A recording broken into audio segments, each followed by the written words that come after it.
کہ حدیث جو ہے ہم صرف، کیونکہ اس میں مکس اپ بہت زیادہ ہے اور یہ مکس اپ رسول اللہ صلی اللہ علیہ وسلم کو نظر آ رہا تھا، اس لیے رسول اللہ صلی اللہ علیہ وسلم نے اس کے بارے میں بہت کچھ ارشاد فرمایا اور امت کی پوری ٹریننگ کی۔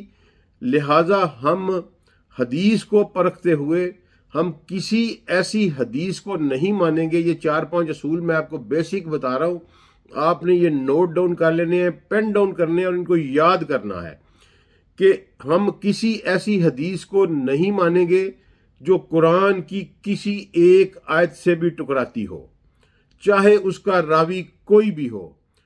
ہم کسی ایسی حدیث کو نہیں مانیں گے جو میرے رسول کی شان رسالت کے خلاف ہو۔ ہم کسی ایسی حدیث کو نہیں مانیں گے جو میرے رسول کے مزاج کے خلاف ہو۔ ہم کسی ایسی حدیث کو نہیں مانتے جس میں رسول اللہ صلی اللہ علیہ وآلہ وسلم کی ذات مبارکہ، رسول اللہ صلی اللہ علیہ وسلم کی ازواج مطہرات اور رسول اللہ صلی اللہ علیہ وآلہ وسلم کی ڈائریکٹ اولاد کی توہین کا ذرا سا شائبہ بھی آتا ہو، ہم اسے اٹھا کے دیوار کے ساتھ ماریں گے، چاہے اس کا راوی بخاری ہو، مسلم ہو، کلیانی ہو یا طبرسی ہو۔ یہ میں نے اہل سنہ اور اہل شیعہ کے محدثین کا نام، کوئی بھی راوی ہو کسی بھی کتاب میں ہو، جو حدیث ان 4 پیرامیٹرز پہ پورا نہیں اترتی، ہم اس کو رسول اللہ کا قول نہیں مان سکتے، کیونکہ ہمارا یہ ایمان ہے کہ ہمارے رسول کا کوئی عمل، کوئی ایکٹ، کوئی اشارہ، کوئی کنایا قرآن کے خلاف نہیں ہو سکتا۔ ہمارے رسول کی شان رسالت کے خلاف کوئی جملہ نہیں بولا جا سکتا۔ ہمارے رسول کی توہین میں کسی جملے کو ہم برداشت نہیں کریں گے، اور اسی طرح ہمارے رسول کی غیرت یہ ڈیمانڈ کرتی ہے کہ ہم ان کے گھر والوں کی عزت اور تکریم کی حفاظت کریں اور ان کے دفاع کے لیے سیسا پلائی بنیان مرصوص بن کے رسول اللہ صلی اللہ علیہ وآلہ وسلم کی گھر والوں کا دفاع کیا جائے۔ تو اس لیے ان 4 پیرامیٹرز پہ جو حدیث پوری اترے گی ہم اس کو بالکل مانیں گے، اور وہ ہمارے لیے حجت ہے۔ جب حدیث ان 4 پیرامیٹرز پہ پوری اتر جائے اور اس کی روایت بھی ٹھیک ہو، تو اس کے بعد اس کے حکم میں اور قرآن کے حکم میں ان کی ویراسٹی میں کسی قسم کا کوئی فرق نہیں رہتا۔ وہ ہمارے لیے اسی طرح حجت ہے جس طرح قرآن پاک حجت ہے۔ اور یہ اس لیے میں نے آپ کو بیان کیا کہ حدیث میں مکس اپ جو ہے وہ رسول اللہ صلی اللہ علیہ وآلہ وسلم کے دور میں ہی جھوٹی حدیثیں لوگوں نے وضع کرنی شروع کر دی تھیں۔ اسی لیے رسول اللہ صلی اللہ علیہ وآلہ وسلم نے ایک دفعہ نہیں 20 دفعہ یہ ارشاد فرمایا کہ جس نے میرے ساتھ وہ بات منسوب کی جو میں نے نہ کہی ہو، وہ اپنا ٹھکانہ یقیناً جہنم میں کر لے۔ یقیناً جہنم ہے، اس کا الٹیمیٹ نتیجہ یقیناً جہنم ہے، اور وہ جہنم بھی وہ ہے خالدین فیہا، جس میں کوئی شفاعت کام نہیں آئے گی۔ لیکن اس کے باوجود یہ امت نہیں ڈری، اور اس نے they played havoc with this subject of the دین۔ اور رسول اللہ کے دور میں بھی ایسے واقعات ہوئے۔ میں ایک واقعہ آپ کو سنا دیتا ہوں ٹریننگ پرپس کے لیے، کہ ایک شخص رسول اللہ صلی اللہ علیہ وسلم کے پاس آیا، عرابی تھا، اس نے آگے اسلام قبول کیا، چند دن مسجد نبوی شریف میں قیام کیا، ٹریننگ لی دین کی، اور اس کے بعد کہا کہ میرے قبیلے میں کچھ لوگ مسلمان ہو چکے ہیں، کچھ ابھی غیر مسلم ہیں، یا رسول اللہ آپ مجھے اپنی قمیض، اپنا کرتا بطور نشانی عطا کیجئے تاکہ میں اپنے قبیلے میں جا کے دکھاؤں، اور جو کچھ میں نے یہاں آپ کے ساتھ رہ کے سیکھا ہے وہ میں ان کو سکھاؤں اور دین کی تبلیغ کروں۔ رسول اللہ صلی اللہ علیہ وآلہ وسلم نے کمال مہربانی کرتے ہوئے اپنا کرتا اس کو عنایت فرمایا، اور وہ ایسا بدبخت انسان تھا کہ دنیا کا سب سے قیمتی ترین خزانہ لے کر بھی اس کی خباثت نہیں گئی، اور وہ اپنے قبیلے میں واپس گیا۔ اس نے رسول اللہ کی قمیض کو بطور نشانی پیش کیا اور کہا کہ رسول اللہ نے مجھے تم پر نگران مقرر کیا ہے، اور ساتھ مجھے یہ اجازت دی ہے کہ میں اپنے قبیلے کی کسی بھی عورت کے ساتھ سو سکتا ہوں۔ یعنی اتنی بغیرتی جا کے رسول اللہ صلی اللہ علیہ وسلم کے سے منسوب اس نے یہ بات کی، تو وہ جو لوگ پہلے سے مسلمان تھے انہوں نے کہا کہ رسول اللہ صلی اللہ علیہ وسلم کا حکم سر آنکھوں پہ، لیکن ہم نہیں سمجھتے کہ رسول اللہ نے یہ بات کی ہوگی، لہٰذا ہم بھائی رسول اللہ کا حکم ہے، ہم تمہیں ریجیکٹ نہیں کرتے، تم یہاں انتظار کرو، ہم اپنے کچھ لوگ رسول اللہ صلی اللہ علیہ وسلم کے پاس تصدیق کے لیے بھیجتے ہیں، اگر رسول اللہ نے اس کی تصدیق کی تو رسول اللہ کا حکم سر آنکھوں پہ۔ انہوں نے اپنا ایک وفد رسول اللہ کے پاس بھیجا، رسول اللہ نے جب یہ بات سنی ان سے، سرکار جلال میں آ گئے، چہرہ سرخ ہو گیا غصے سے، اور اسی وقت علی اور زبیر رضوان اللہ علیہم ان کو بلوایا اور کہا کہ دونوں جاؤ تیز رفتاری سے، اور اس شخص کو جہاں پاؤ اس کے گھر میں یا باہر اس کا گردن مار کے اس کا سر اڑا دو۔ تو تیز رفتاری سے جناب علی جناب زبیر گئے، اور جب اس کے گھر میں گئے تو وہ اپنے مکان میں مردہ پڑا تھا، اور اس کے جسم کے اوپر ایک بڑا ہیوج کالا ناگ جو ہے وہ پھن پھلا کے لہرا رہا تھا، اللہ نے اس کو عذاب کا شکار کر دیا تھا۔ یہ واقعہ رسول اللہ کی زندگی میں ہوا، اور اس لیے پھر رسول اللہ صلی اللہ علیہ وسلم نے نہ صرف اس کے لیے بھیجا، بلکہ جو وفد آیا تھا رسول اللہ نے ان کی تحسین کی، ان کی تعریف کی، اور کہا کہ تم نے بہت عقل مندی کا مظاہرہ کیا اور تم میرے پاس تصدیق کے لیے آ گئے۔ یہ ٹریننگ تھی امت کی۔ اس کے علاوہ رسول اللہ صلی اللہ علیہ وسلم نے فرمایا کہ جس بات سے تمہیں کراہت آئے تم سمجھ لینا کہ یہ میری بات نہیں ہے، یعنی کہ وہ رسول اللہ کے علم میں تھی کہ یہ سارا کچھ حرام زدگیاں جو ہیں یہ ہوں گی، لہٰذا میں اپنی امت کو یہ بتا کے جاؤں، اور رسول اللہ بتا کے گئے ہیں۔ اس لیے ہم ہر حدیث کو قرآن پہ پیش کریں گے، ہم ہر حدیث کو اپنے رسول کی شان رسالت پہ پیش کریں گے، ہم ہر حدیث کو اپنے رسول کے منصب رسالت پہ پیش کریں گے، ہم ہر حدیث کو حضور کی نموز پہ پیش کریں گے، ہم ہر حدیث کو حضور کے اہل خانہ کی نموز پہ پیش کریں گے۔ اور میں آپ کو یقین دلاتا ہوں رب کعبہ کی قسم، اگر آپ صاف دل سے ہو کر اس کیٹیگری اس کرائیٹیریا سے حدیث کو پڑھیں گے تو آپ کو کسی اور چیز کی ضرورت نہیں رہے گی، اللہ آپ کو کبھی بہکنے نہیں دے گا، ٹرانسپیرنٹ مٹیریل کی طرح آپ کو سمجھ لگتی چلی جائے گی کہ یہ حدیث صحیح ہے اور یہ غلط ہے۔ اور یہ بات میں کسی ایگزیجریشن کی بنیاد پر نہیں، اپنے سال کے تجربے کی بنیاد پر آپ سے کر رہا ہوں کہ اللہ تعالیٰ کبھی بھی آپ کو ٹھوکر نہیں لگنے دے گا، اور آپ ہمیشہ سچ تک پہنچیں گے۔ یہ دو کلیرٹیز جو ہیں یہ میں دینا چاہتا ہوں اس گفتگو کے آغاز میں۔ اب میں آپ کو سائنٹیفک طریقے سے جس طرح ایک تھیسس پریزنٹ کیا جاتا ہے، بالکل اسی طریقے سے میں یہ گفتگو کروں گا، اور آپ کو سیکوینس میں لے کے چلوں گا کہ جمع و تدوین قرآن کا کیا معاملہ ہے، اور اس میں میرا مقدمہ جو ہے، میں پہلے اپنا مقدمہ پیش کر دوں۔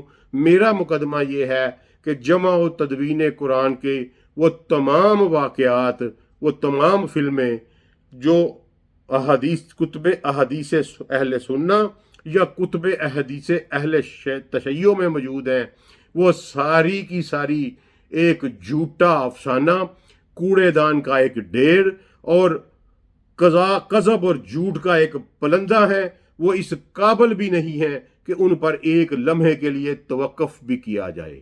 یہ میرا مقدمہ ہے، ٹھیک ہے جی۔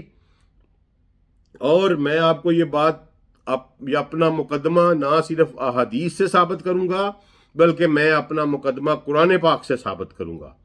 بڑے سیکوینس میں آپ کو ساتھ لے کے چلوں گا، اور اس سیکوینس کو شروع کرنے سے پہلے میں قرآن کا ایک تعارف آپ کو کراتا ہوں۔ قرآن نے اپنے آپ کو مہیمن کہا ہے۔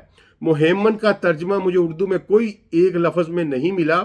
مہیمن یہ ہوتا ہے کہ جو ہر چیز کو اپنی حصار میں لے کر اس پر غالب آ جائے۔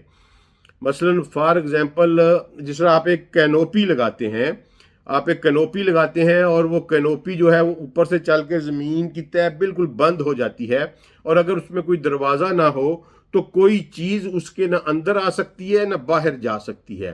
اس کانسیپٹ کو مہیمن کہتے ہیں۔ تو قرآن اپنے آپ کو مہیمن کہتا ہے، اور قرآن اپنے اگینسٹ اٹھنے والے مقدمے بڑی ایزیلی کیا کتاب ہے یار، کیا بلاغت ہے اس میں اور کیا لاجک ہے. 1 منٹ میں یہ میرا مقدمہ، میں آپ کا اپنا مقدمہ 1 منٹ میں قرآن کے چند الفاظ کے ساتھ ثابت کر دوں گا، اور اس کے بعد میں جو بھی گفتگو کروں گا وہ صرف آپ کے اشکال دور کرنے کے لیے ہوگی. مجھے اپنے مقدمے کی ثبوت کے لیے قرآن کے صرف 4 لفظ جو ہیں اس سے میرا مقدمہ ثابت ہو جائے گا. اور آپ جو لوگ ہیں، مجھے یقین ہے کیونکہ میرے جتنے بھی لسنر ہیں ان میں 99.9% جن کے ساتھ میرا پرسنل انٹریکشن ہو رہا ہے وہ سارے کے سارے پڑھے لکھے لوگ ہیں. وہ ایسے لوگ ہیں جن کو اللہ نے اولو الالباب کہہ کر، یعنی ہائر انٹلیکٹ پیپل کہہ کر مخاطب کیا ہے. وہ 1 منٹ میں یہ ساری بات سمجھ جائیں گے کہ یہ سارے کا سارا جھوٹ کا اور ایک پلندہ اور ایک افسانہ ہے. لیکن ایک بات میری ذہن میں رکھیے گا کہ رسول اللہ صلی اللہ علیہ وسلم کی حدیث کی حجت جو ہے نا، اس پہ کبھی شک نہ کریے گا.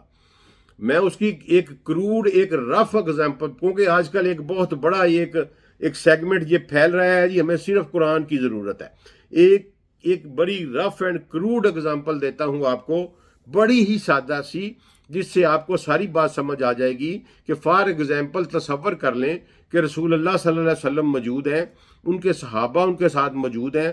ایک بندہ آتا ہے، وہ کہتا ہے یا رسول اللہ میں اسلام قبول کرنا چاہتا ہوں. رسول اللہ اس کو اسلام کی دولت سے مالا مال کرتے ہیں، اس کا اسلام قبول کرواتے ہیں. اور اس کے بعد وہ شخص کہتا ہے کہ یا رسول اللہ میرے پاس اللہ کی کتاب ہے، میں اللہ کی کتاب کی تمام بات مانوں گا، لیکن میں آپ کی کسی بات پر کو اپنے لیے حجت تسلیم نہیں کرتا اور میں اپنے آپ پر واجب نہیں سمجھتا. اگر وہ بندہ یہ بات کرتا ہے تو یہ 100% بات ہے کہ عمر ابن الخطاب کی تلوار فوری گھومے گی اور اس کا سر اڑا دے گی. یہ بڑی سمپل سی بات ہے حدیث حجت کے لیے. یہ بڑا سمپل سا اگزامپل ہے کہ یہ ہو ہی نہیں سکتا کہ کوئی مسلمان یہ کہہ سکے کہ یا رسول اللہ میں کتاب کو تو مانتا ہوں، میں آپ کی کوئی بات کو نہیں مانتا. ہاں، جو بات رسول اللہ کی سچ ثابت ہو جائے گی، جو ثابت ہو جائے گی کہ یہ واقعی رسول اللہ کی بات ہے، وہ اس کی ویراسٹی میں اور قرآن کی ویراسٹی میں کوئی فرق نہیں. وہ 100% حجت ہے ہمارے اوپر. اچھا جی، اب میں نے مقدمہ آپ کے سامنے یہ پیش کیا ہے کہ یہ جتنا جمع و تدوین کا افسانہ ہے، جس سے یہ کہتے ہیں کہ رسول اللہ صلی اللہ علیہ وسلم قرآن کو کتابی شکل میں جمع کر کے امت کو نہیں دے کے گئے.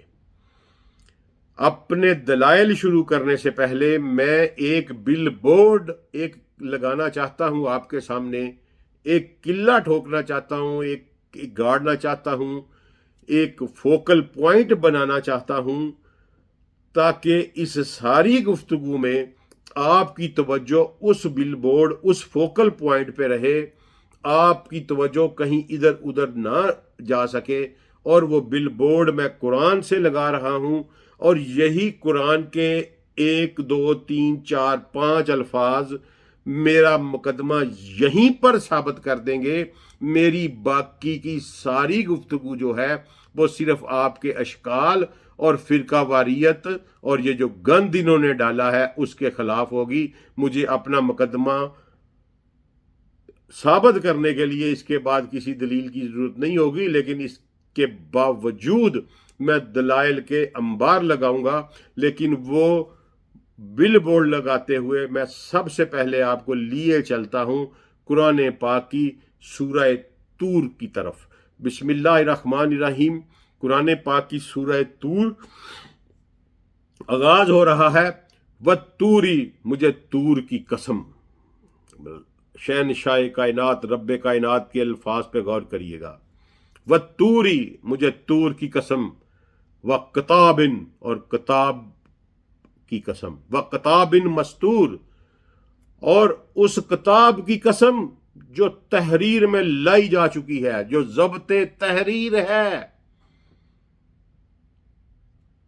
وَالطُّور، طور کی قسم. وَکتابٍ مَسْطُور، اور ضبط تحریر میں لائی جانے والی کتاب کی قسم. فی رکن منشور، اس کتاب کی قسم جو تحریر شدہ ہے، کس پر؟ فی رکن، رک پر تحریر شدہ ہے، منشور اور نشر کر دی گئی ہے، پبلش کر دی گئی ہے، سرے عام کر دی گئی ہے۔ قرآن اپنے بارے میں اپنا تعارف یہ کروا رہا ہے کہ وہ کتاب مستور، اس کتاب کی قسم مستور جو لکھی ہوئی ہے، ضبط تحریر میں لائی جا چکی ہے، فی رکن، رک کے اوپر، رک کس کو کہتے ہیں؟ رک پارچمنٹ کو کہتے ہیں، لیدر کی انتہائی بریک جلی۔ یہ آج کے یہ جو پیپر ہے نا جی، اس سے زیادہ مضبوط، ڈیوریبل اور لائف لانگ مٹیریل ہے جس کے اوپر رسول اللہ صلی اللہ علیہ وسلم نے قرآن کو لکھوایا تھا اور پوری کتاب کی شکل دی تھی اور ملٹیپل والیوم بنوائے تھے۔ ابھی میں آپ کو ثابت کروں گا یہ بات۔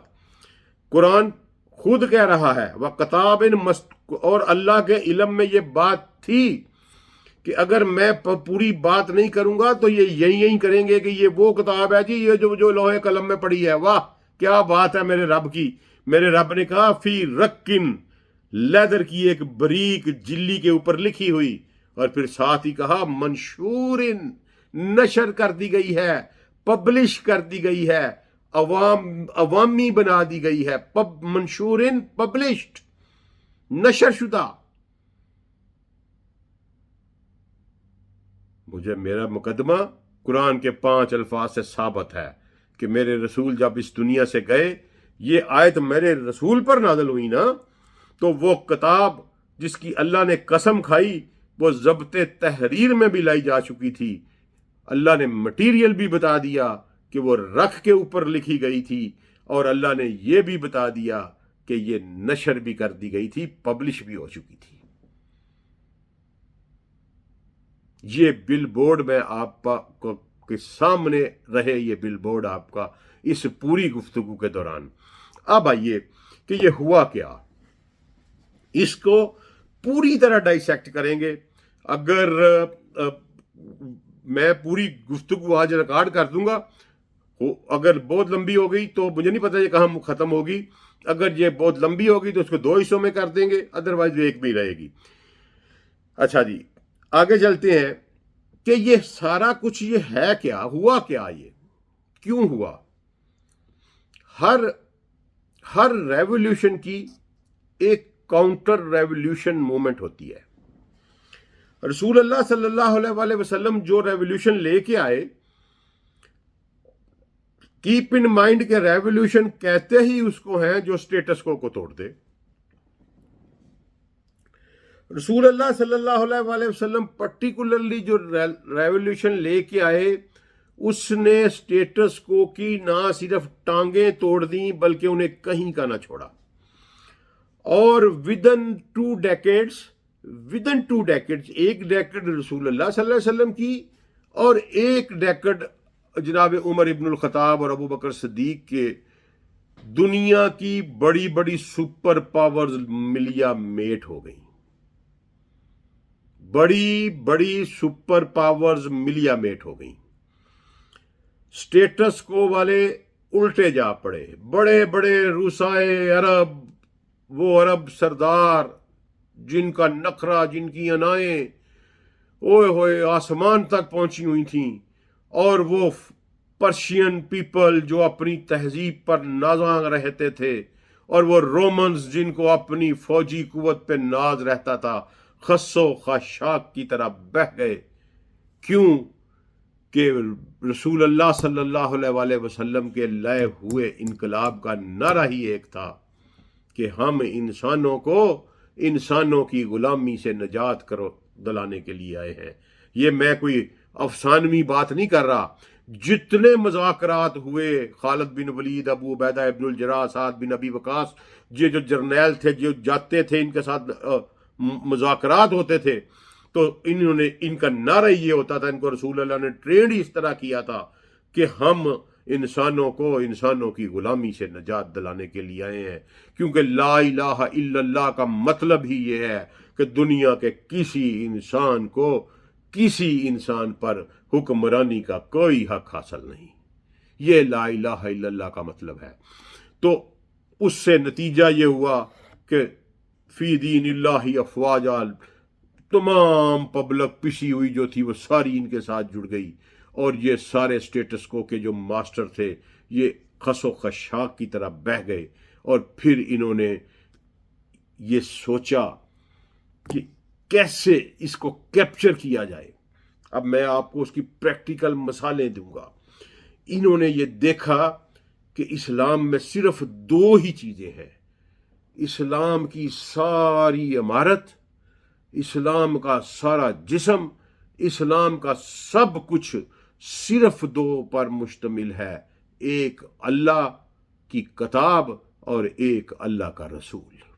بس انہوں نے ان دونوں کے اوپر اٹیک کیا۔ رسول اللہ صلی اللہ علیہ وآلہ وسلم کی وفات کے بعد 4 ریولوشنری اینٹی ریولوشنری کرنٹس جو ہیں وہ انیشیٹ ہوئیں۔ پہلی اینٹی ریولوشنری کرنٹ انیشیٹ ہوئی رسول اللہ صلی اللہ علیہ وآلہ وسلم کی ذات پاک کے خلاف، اور وہ ریولوشنری کرنٹ جزیرۃ العرب سے اٹھی۔ اس ریولوشنری کرنٹ کو لیڈ کرنے والے قبائل میں بنو حنیفہ، بنو تمیم اور بنو عبد قیس 3 پرائم قبائل تھے۔ انہوں نے اپنا ایک نبی وضع کیا اور رسول اللہ کی ذات کے مقابل لے کے آئے کہ ہمارا بندہ بھی نبی ہے۔ پھر بنو تمیم نے ٹیکسیشن نظام جو اسلام نے قائم کیا تھا زکوٰۃ کا، اس کے خلاف بغاوت کی، اور چونکہ فائنینشیل مسئلہ تھا بہت سارے قبائل ان کے ساتھ مل گئے۔ بنو عبد قیس میں سے ایک بندہ، اس نے بھی طلیحہ، اس نے بھی نبوت کا دعویٰ کیا، اسود انسی نے بھی کیا، اور ایک عورت سجا نے بھی کیا۔ مسیلمہ کذاب، اسود انسی، طلیحہ کذاب اور سجا، یہ 4 لوگوں نے نبوت کا دعویٰ کیا، اور بغاوت کی نوبت یہاں تک پہنچی کہ رسول اللہ صلی اللہ علیہ وآلہ وسلم کی وفات کے صرف 3 ہفتے کے بعد جزیرۃ العرب پر صرف 4 مساجد تھیں جن پر نظام صلاۃ قائم تھا، باقی تمام جزیرۃ العرب پھر گیا اور نظام صلاۃ کو چھوڑ دیا۔ ایک مدینہ کی مسجد، ایک مکہ کی مسجد، ایک طائف کی مسجد اور ایک بحرین کی مسجد، بس باقی تمام قبائل باغی ہو گئے۔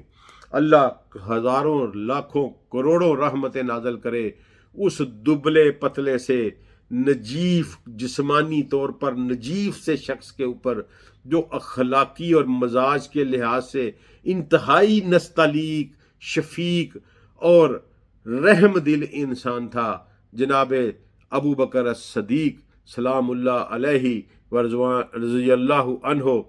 ان کو اللہ نے جرت و اس نجیف اور کمزور شخص کو اللہ نے جرت و استقامت کا ایسا پہاڑ بنا دیا کہ تمام تر سوشل پریشر کے باوجود، تمام تر دفاعی لیکوناز کے باوجود، وہ اللہ کا مجاہد مولا علی کو ساتھ لے کر خود تلوار لے کر نکل آیا۔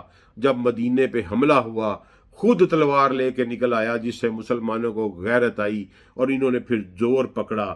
پہلے مدینہ پر حملہ آور لوگوں کو پش بیک کیا، اور پھر اس کے بعد تمام شورا کی مخالفت کے باوجود مرتدین زکوٰۃ اور مرتدین ختم نبوت کے خلاف جنگ کی، اور کیپ ان مائنڈ کہ اس جنگ کے سالار جو تھے وہ یہ تھے بنو حنیفہ۔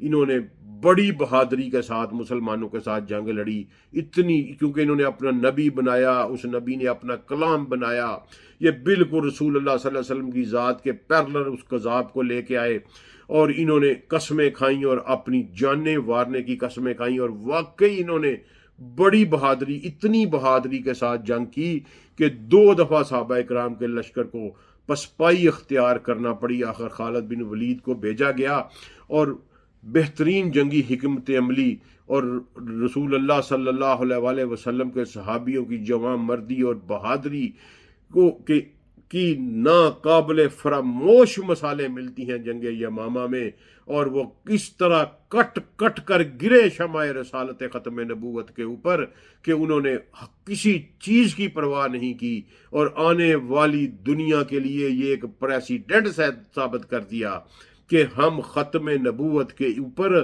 جیو میٹریکل پرسین رکھتے ہیں، آپ وہ کہانیاں پڑھیں، لگتا ہے کہ کوئی انسان ہی نہیں تھے۔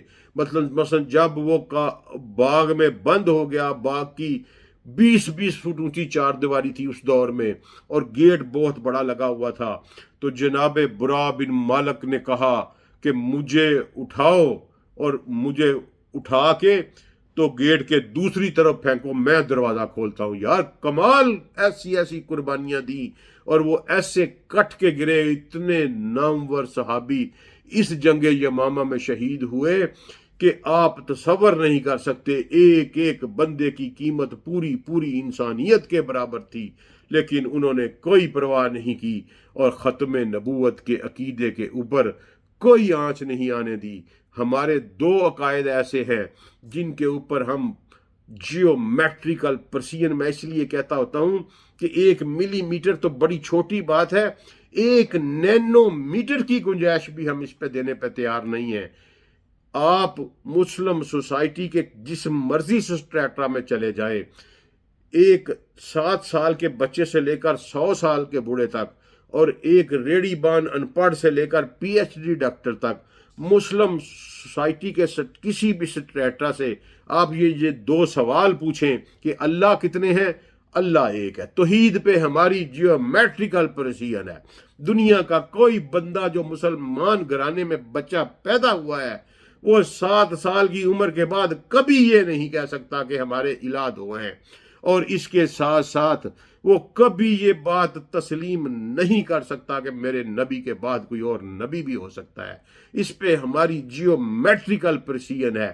اس لیے مسلمہ کذاب سے لے کر دجال مرزا قادیانی تک جتنے بھی ذلیل لانتی کتے آئے، یہ سارے کے سارے اپنی موت آپ مر گئے، اور مسلم سٹریٹا نے انہیں کسی قسم کا کوئی رسپانس نہیں دیا، کیونکہ ہماری ان 2 عقائد کے اوپر جیومیٹریکل پرسین ہے۔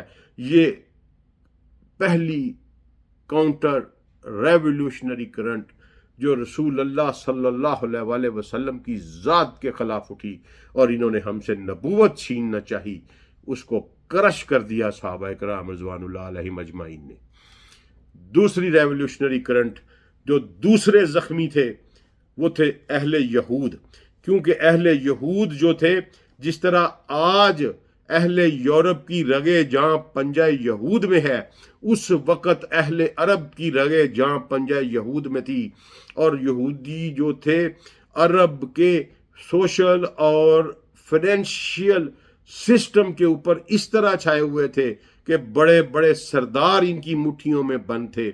یہاں میں یہ بتاتا چلوں کہ جو ودن عرب ریولیوشنری کرنٹ تھی وہ بنو حنیفہ نے لیڈ کی تھی، اور بنو حنیفہ نے آج تک اسلام کی سینٹرل سپرامیسی کو تسلیم نہیں کیا۔ بنو حنیفہ کے بارے میں تمام تاریخی روایات کہتی ہیں کہ یہ یہودی مذہب قبول کر چکے تھے، لیکن ministry of foreign affair of Saudi Arabia یہ کہتی ہے کہ یہ کرسچنز تھے۔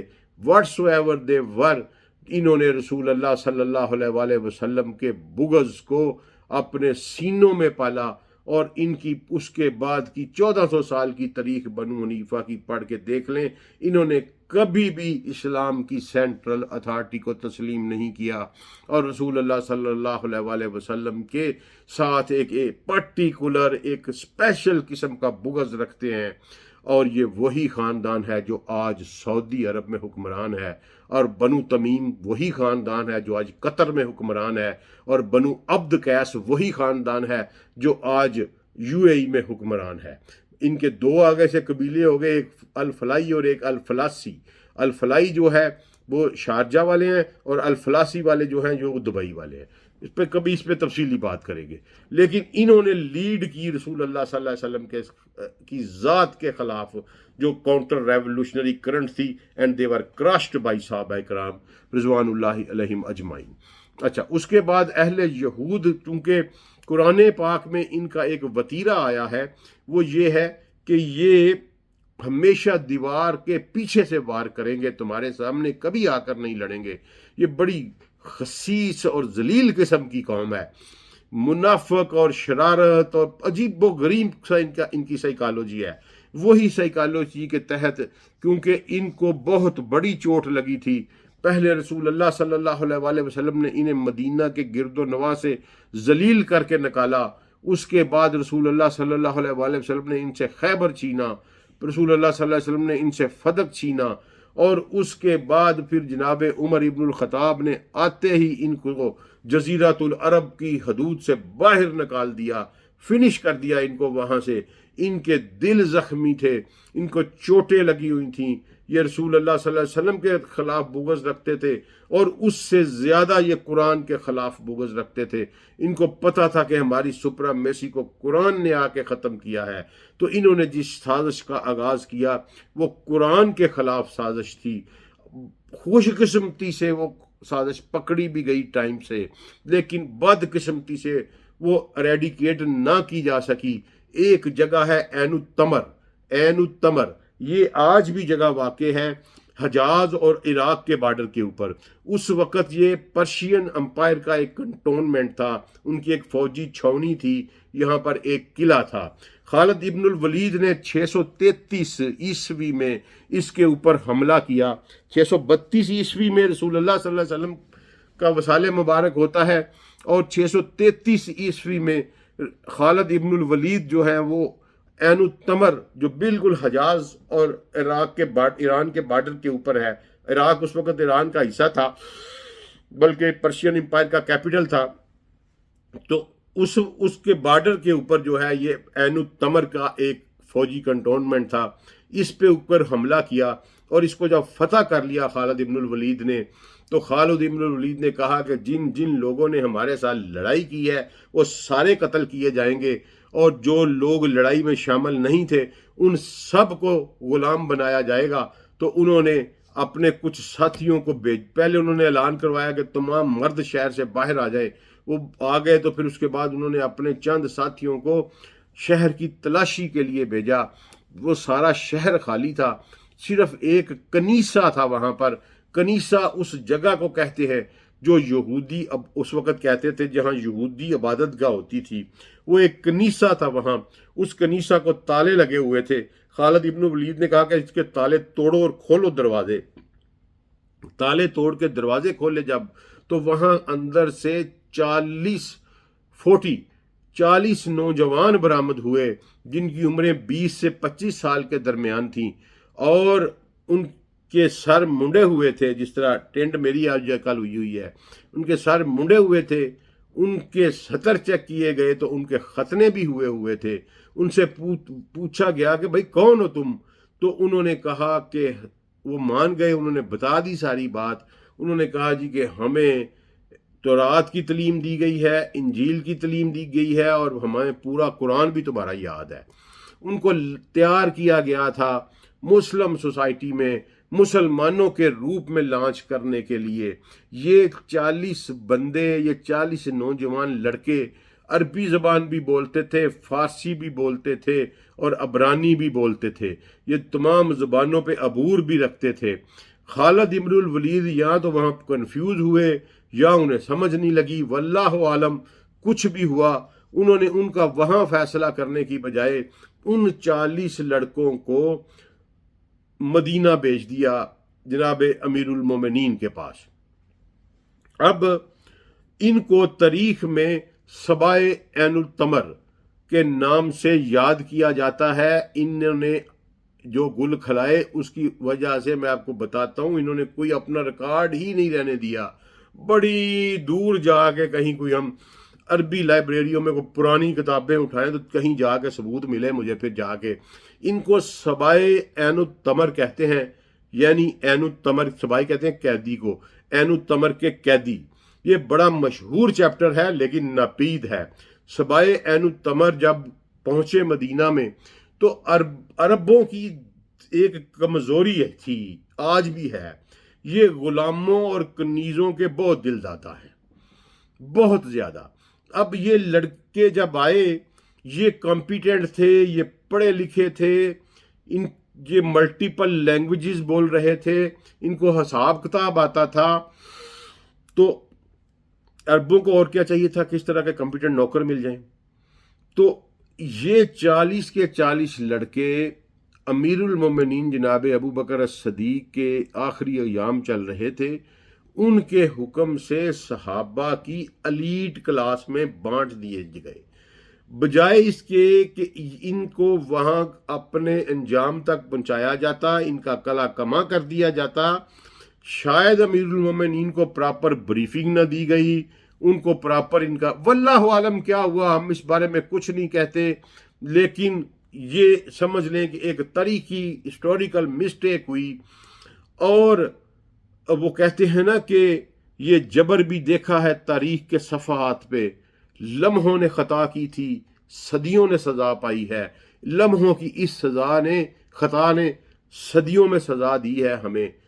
آپ ان کے نام سنیں گے، آپ کے چھکے چھوٹ جائیں گے۔ میں نے کہا تھا نا، جارٹس لگیں گے آپ کو، ٹرمرز آئیں گے، ارتھ کویک آئے گا جب میں اس ٹاپک پہ بولوں گا، تو ذرا سیٹ بیلٹ باندھ لیجئے۔ میں ان سبائے عین التمر کے نام بتانے لگا ہوں۔ ان کے نام نسیر، موسیٰ بن نسیر کا والد، وہ موسیٰ بن نسیر جس نے افریقہ میں جنگ لڑی تھی۔ سیرین، امام ابن سیرین کا والد جو اسلام میں خوابوں کا امام ہے۔ یاسر، حسن البصری کا والد یاسر۔ ابان بن ابی، جو اہل سنہ اور اہل تشیع میں وضو کے اوپر لڑائی جھگڑا ہے نا، وہ سارے کی ساری روایات ابان بن ابی۔ شہاب زہری، اس کا بیٹا ابن شہاب زہری۔ مزہ آیا نام سن کے؟ انہوں نے اپنے نام بدلے۔ ایکچوئل ہوا یہ کہ یہ مکے کی ایلیٹ کلاس کو بانٹے گئے۔ ان میں سے ایک بندہ، اس کا میں آپ کو نام بتانے لگا، ایک بندہ سب سے پہلے جناب عثمان بن عفان کو دیا گیا، اس کا نام تھا ابان بن ابی، اس نے اپنا نام رکھا۔ ایک بندہ جناب زبیر اور جناب عبد الرحمن بن عوف کو دیا گیا، دو بھائی تھے یہ شہاب، اس نے اپنے نام کے ساتھ ان کے قبیلے کی وجہ سے زہرہ قبیلہ تھا ان کا، تو اس نے اپنے نام کے ساتھ شہاب زہری لگا لیا۔ ان میں سے ایک بندہ جناب عمر ابن الخطاب کو دیا گیا، کو پتہ کون تھا وہ؟ عمر ابن الخطاب کا شورۂ آفاق غلام اسلم،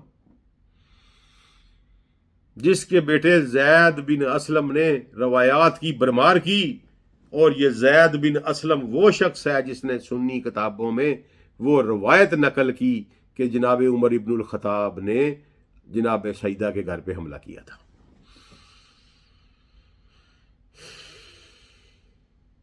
اچھا، یسار کا بیٹا اسحاق کا بیٹا محمد ابن اسحاق جس کو کہتے ہیں، شورۂ آفاق سیرت المغازی کا رائٹر، پہلا رائٹر۔ ابو بکر ابن ابی شعبہ، اس کا دادا، ابو بکر کا دادا ان سپاہی میں شامل تھا۔ اب انہوں نے کیا کیا، یہ شرائط کر گئے معاشرے میں، کیونکہ ایلیٹ کے گھروں میں رہتے تھے، ایلیٹ کے ملازم تھے۔ یہاں تو ڈی سی کا ملازم سنبھالا نہیں جاتا، کجا امیر المومنین کا ملازم ہو، ٹھیک ہے جی، زبیر ابن العوام کا ملازم ہو، عبد الرحمن بن عوف کا ملازم ہو، عثمان بن عفان کا ملازم ہو، کیا بات ہے یار، ٹھیک ہے، اور پھر پڑھے لکھے تھے، زبانیں آتی تھیں، انہوں نے مسلمانوں کا روپ داڑا۔ دوستو آپ کو یہ حرام، میں اس کو انسیڈنٹ سمجھ لیتا اگر دین صحابہ کی اولاد میں سے کسی بچے نے بنایا ہوتا۔ یہ کیسا کو انسیڈنٹ ہے کہ 85% دین یہودیوں کے بچوں نے بنایا جو کہ جنگ میں قیدی کی صورت میں آئے تھے۔ حسن البصری امام تصوف، ابن سیرین امام خواب تعبیر، ابن شہاب زہری امام الحدیث، ابن ابی شعبہ امام الحدیث، ابن اسحاق امام السیرہ۔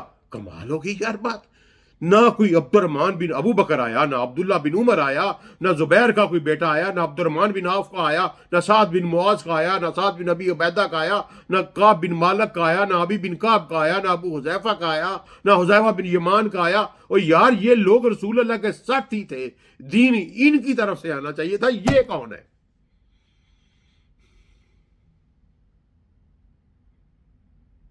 انہوں نے کیا کیا پھر؟ ان کی پراپر ٹریننگ ہوئی تھی، گھروں میں یہ یہودی تھے۔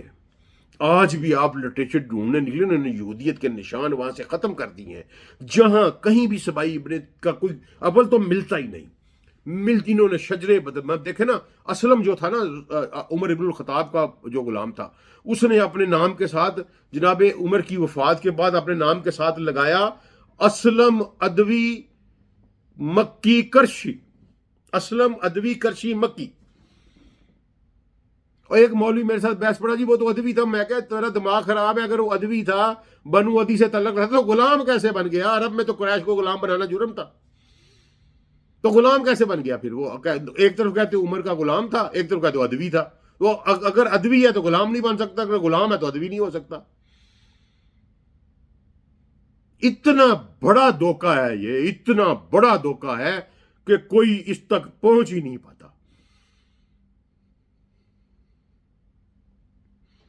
ابن شہاب زہری کی بات سنیں،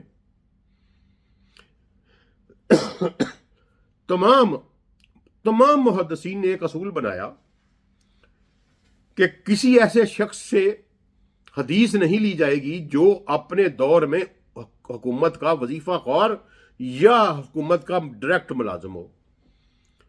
کسی ایسے شخص سے حدیث نہیں لی جائے گی جس کے بارے میں یہ ثابت ہو جائے کہ یہ حدیث میں ادراج کرتا ہے۔ ادراج کہتے ہیں کہ اپنی طرف سے بات کو شامل کرنا۔ محدثین نے اس پہ اصول بنایا کہ جو شخص ادراج کرے وہ ضعیف کنسیڈر نہیں ہوگا بلکہ وہ کذاب کنسیڈر ہوگا۔ ابن شہاب زہری کے اوپر ادراجات زہری حجر بن اسقلانی نے بھی لکھی، ذہبی نے بھی اس پہ کلام کیا کہ یہ شخص ادراجات کرتا ہے، اس کے باوجود صحائح ستہ کی 40% روایات ابن شہاب زہری سے ہے۔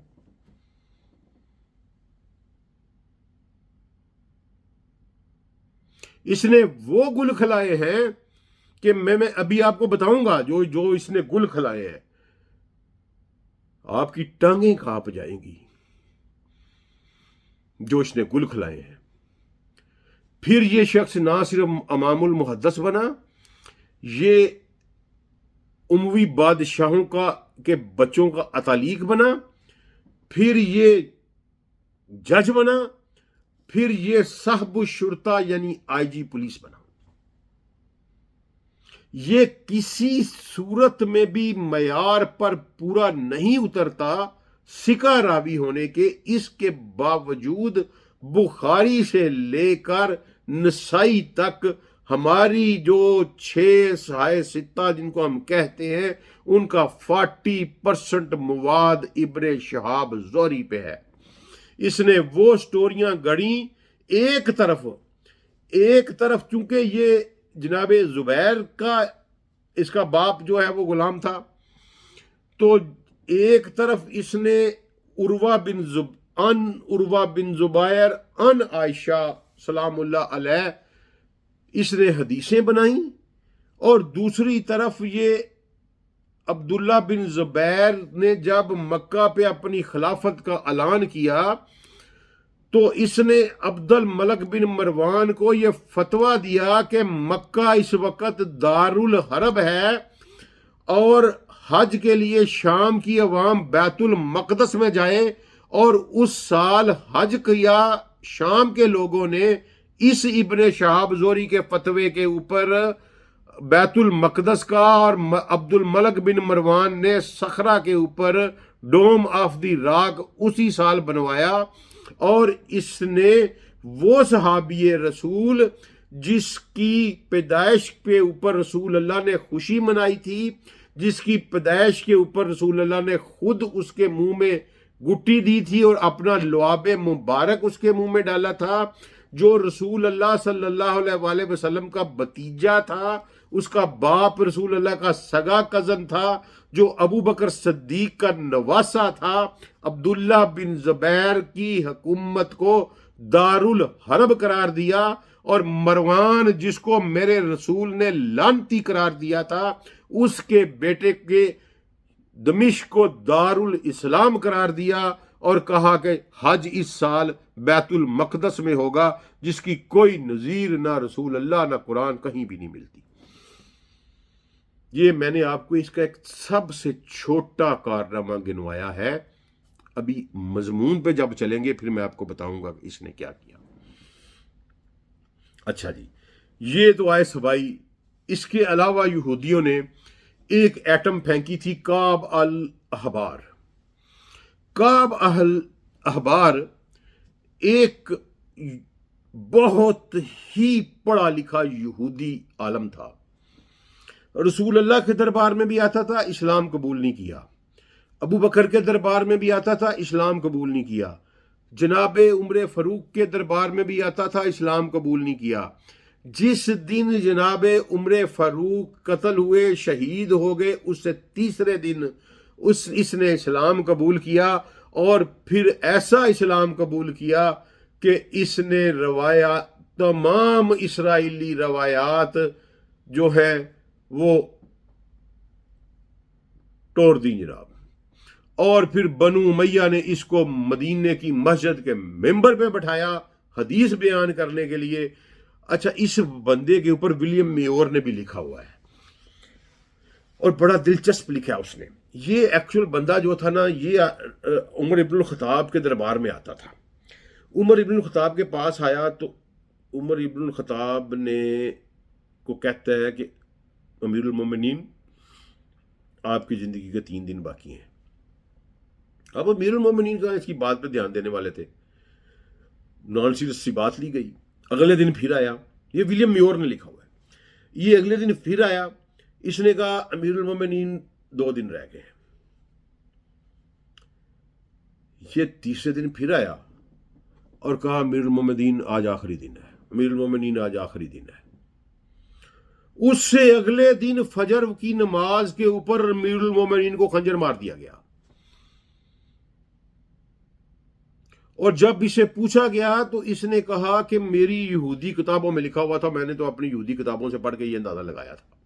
ولیم میور کہتا ہے کہ یہ ممکن ہی نہیں ہے کہ کسی بھی خدائی نازل کردہ کتاب میں اس طرح ایگزیکٹ کرونالوجی دی گئی ہو، ممکن ہی نہیں ہے۔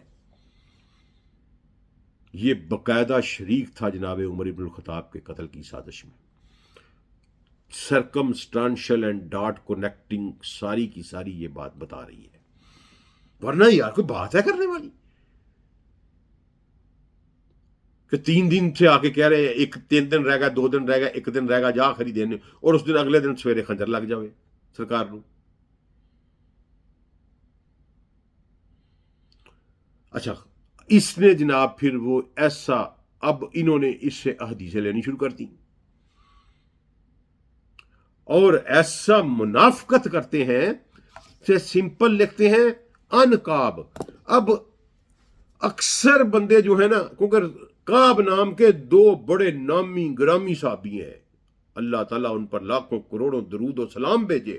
ایک ابی بن کعب جن کو رسول اللہ نے کہا کہ قرآن سیکھنا ہے تو ابی بن کعب سے سیکھو، اور ایک کعب بن مالک جن سے غلطی ہوگی تبوک پر ان کی فیور میں پھر قرآن نازل ہوا اور کہا کہ یہ سچے دل کے مومن ہیں، اے رسول انہیں معاف کر دیں۔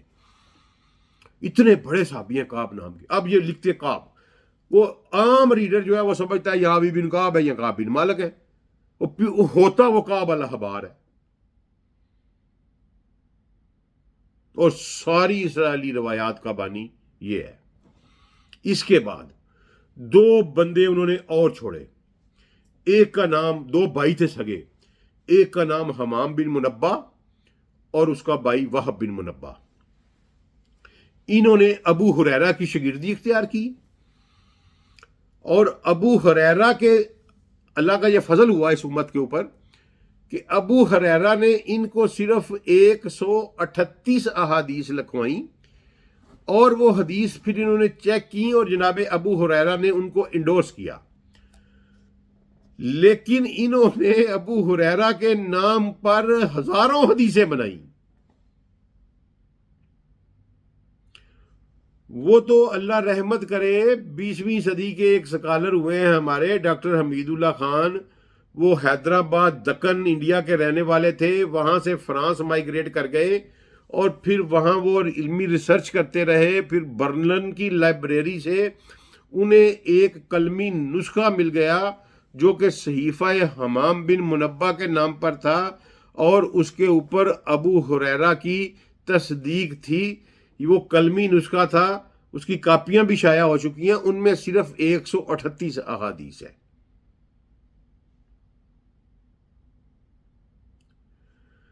اچھا، یہ ہوا حملہ یہودیوں کی جانب سے، ایک سبائے عین التمر کی طرف سے کے ذریعے سے، کعب احبار، وہب بن منبہ اور حمام بن منبہ۔ محمد بن اسحاق، یسار کا بیٹا یسار جو تھا وہ سبائے عین التمر میں تھا، اس کا بیٹا اسحاق اور اس کا بیٹا آگے محمد بن اسحاق نے وہ گل کھلائے اور اتنی باریک واردات ڈالی ہے کہ میں نے اس کے بعد غامدی صاحب کو اتنی باریک واردات ڈالتے دیکھا ہے، ورنہ عام بندہ اس باریک واردات کو پکڑ ہی نہیں سکتا۔ اور سارے جھوٹے قصے انہوں نے منسوب کر دیے، ایک ایک چل کے آگے میں بتاؤں گا آپ کو، ان کے پورا کچا چٹا کھول کے ٹک ٹک کر کے آپ کے سامنے رکھوں گا۔ ابھی صرف میں پری ایمبل دے رہا ہوں، پری ایمبل کہ کاؤنٹر ریولوشنری کرنٹس کیا ہوئی تھی۔ تیسری کاؤنٹر ریولوشنری کرنٹ ایران کی جانب سے اٹھی۔ ہرمزان ایک ڈائی ہارڈ سپہ سالار تھا یزدگرد کا، پرشین ایمپرر کا، اور یہ جو آپ نے پڑھے ہوئے ہیں نا رستم وغیرہ، ان سے بہت اونچا مقام تھا ہرمزان کا دربار میں، پرشین ایمپرر کے دربار میں۔ اور یہ اتنا ڈائی ہارڈ تھا کہ جب یزدگرد مدائن چھوڑ کے بھاگ گیا، ایران چھوڑ کے بھاگ گیا اور فرغانہ چلا گیا، سینٹرل ایشیا میں چلا گیا، وہ بھی اس وقت پرشین امپائر ہی تھی، اس بندے نے نہیں بھاگا، اس نے ہرمزان نے ہتھیار نہیں ڈالے، اس نے گوریلا وار شروع کی، اور یہ وار مسلسل 6 سال مسلمانوں کے ناک میں اس نے دم کیے رکھا، اور آخر تستر ایک آخری شہر ہے ایران کا، وہاں جا کے یہ قابو آیا۔ جناب ابو موسیٰ اشری اس لشکر کی قیادت کر رہے تھے، یہ تستر میں جا کے بھی یہ قلعہ بند ہوا، وہاں بھی اس نے ڈائی ہارڈ لڑائی لڑی، اور پھر یہ ایک فصیل تھی اس کے اوپر جا کے چڑھ گیا، اور نیچے سے جو مسلمان آتا تھا اس کو تیر مار کے مار دیتا تھا۔ بہت سارے مسلمانوں کا وہاں جانی نقصان ہوا، مسلمانوں نے اس کو گھیرے میں لیے رکھا، کتنے مہینے وہ محاصرہ چلتا رہا۔ اس کے بعد اس کے ساتھ مذاکرات ہوئے اوپر سے ہی، اور اس نے مذاکرات میں کہا کہ میں صرف ایک شرط میں میں ہتھیار ڈالوں گا کہ میرا فیصلہ آپ کے امیر المومنین کریں گے، آپ ابو موسیٰ اشری نہیں کریں گے، آپ مجھے عزت و احترام کے ساتھ اپنے امیر المومنین کے دربار میں بھیج دیں گے۔